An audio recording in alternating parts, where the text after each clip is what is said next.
வணக்கம் அன்பு நெஞ்சங்களே, மீண்டும் ஒரு முறை சிந்தனை செய்வோம் யூடியூப் சேனல் வாயிலாக தங்களிடம் பேசுவதில் மகிழ்ச்சி அடைகின்றேன். இன்றைய பதிவிலே அரசு தேர்வில் கேட்கப்பட்டுள்ள அந்த ஆக்டிவ் வாய்ஸ் பேசிவ் வாய்ஸ் பற்றி விளக்கமாக பார்ப்போம். கிராமர் கொஞ்சம் கஷ்டமாக தான் இருக்கும். ஒரு தடவை நல்லா புரிஞ்சிட்டிங்களன்னா உங்களுக்கு அது ரொம்ப ஈஸி. இந்த ரிப்பீட்டட் கொஸ்டின்ஸ் அடிக்கடி பாருங்கள், உங்கள் மனசில் பதிஞ்சிடும். பதிவுக்கு சொல்லுவோமா? இது அரசு தேர்வில் கேட்பட்ட கேள்விகள். Please assemble in the ground, change into other voice. இதில் ப்ளீஸ் அப்படி வந்துருந்தா அதில் என்ன பண்ணணும், யூ ஆர் ரெக்வெஸ்டட் மாற்றிக்கணும். ஆன்சர் பாருங்கள், you are requested to assemble in the ground. I notice a sudden change in Aditya's face. அது வந்து பாஸ்ட் டென்ஸில் இருக்குது, நோட்டீஸ்ட் இருக்கு இல்லையா? அப்போது a sudden change in Aditya's face was noticed by me. அந்த என்னென்ன சேஞ்ச் பார்த்துங்க. ஐ வந்து மீயா மாறி இருக்கு, நோட்டீஸ் வந்து வாஸ் நோட்டீஸ்ட் அப்படின்னு மாறி இருக்கு. The doctor kindly warned me. I was kindly warned by the doctor. Mr. Hamel mounted his chair. His chair was mounted by Hamel. ரெண்டுமே past tense. ஓகேவா? அடுத்தது present perfect. They have asked me to pay the fine. They have asked me to pay the fine. ஓகேவா? I have been asked to pay the fine by them. ஓகேவா? I have been asked to pay the fine them. They have asked me to pay the fine. அந்த them விட்டுருங்க. I have been asked to pay the fine by them. me வந்து எப்படி மாறி இருக்கு? I மாறிச்சா? have asked வந்து have been asked மாறி இருக்கு. அந்த சேஞ்சஸ் மட்டும் பார்த்துங்க. by them, they வந்து by them மாறி இருக்கு. ரைட். அடுத்தது வந்து present continuous tense. You are making a cake now. Answer, a cake is being made by me now. Okay va? The cake is being made. Making vanda being made. Present continuous tense. Interrogative. The கேள்வி வாக்கியங்கள் வருது இல்லையா? Why you have left your brother at home? Why has your brother been left at home by you? அந்த changes மட்டும் note பண்ணிங்க. Present continuous tense அடுத்தது easy watching us.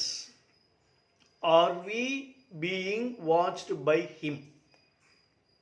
இதெல்லாம் அரசு தேர்வில் கேட்கப்பட்டுள்ள கேள்விகள். இதை ஒரு நல்லா பார்த்துக்குங்க. Don't be careless. Don't வந்தால் என்ன பண்ணணும், you are ordered or advised அப்படின்னு மாற்றிக்கணும். So you are advised not to be careless. Simple future. Rosie will solve the problem. The problem will be solved by Rosie. Mala will write a letter. A letter will be returned by Mala. Will be solved, will be returned. V3 அங்கே வந்திருக்கு. Past tenseல the portrait was painted by grandmother.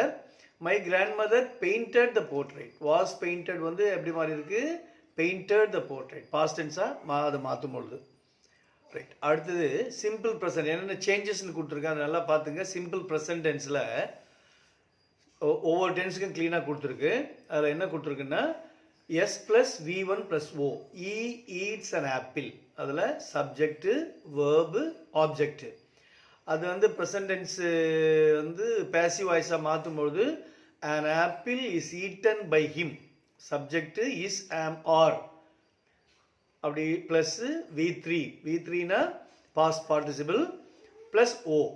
அது ஒரு example கொடுத்துருப்போம் பார்த்துங்க. Simple past tense மேலே structure கொடுத்துருக்கு. He ate an apple. An apple was eaten by him. Simple future. என்ன tense structure கொடுத்துருக்கு பார்த்துங்க. அது கீழே இருக்கிறது வந்து பேசிவாக மாற்றும் பொழுது he will eat an apple. An apple will be eaten by him. An apple will be eaten by him. ஓகேவா? இந்த சப்ஜெக்டெல்லாம் கிளியராக பார்த்துக்குங்க. என்ன சேஞ்ச் வருதுன்றோ நோட் பண்ணிக்கோங்க. அடுத்தது present continuous tense. present continuous tenseல he is eating an apple. அது பேசிவாக மாறும்போது an apple is being eaten by him. அடுத்தது past continuous tense. he was eating an apple. an apple is being eaten by him. மேலே structure கொடுத்துருக்கேன், அது பார்த்தா புரிஞ்சிடும் உங்களுக்கு. present perfect. he has eaten an apple. எப்பவுமே வந்து present perfectல has have வரும் இல்லையா? he has eaten an apple.